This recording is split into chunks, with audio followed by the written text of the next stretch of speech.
How to use versioning in DaVinci Resolve. First of all, open your project and go to the Color tab. Select the clip and then right-click and choose Local Versions followed by Create New Version.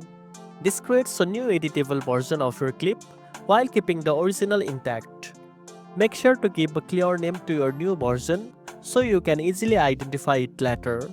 Next, you can switch between versions anytime by right-clicking the clip again and selecting the version you want to work on. This allows you to try out different color grades, effects, or edits without losing your previous work. Each version is independent, so changes on one won't affect the others.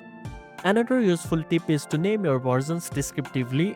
For example, use names like Color Grade 1 or Cut A to keep your workflow organized and make finding the right version easier.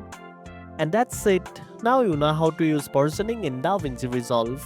If you found this video helpful, don't forget to like, share, and subscribe for more tech tips. Thanks for watching, and I'll see you in the next one.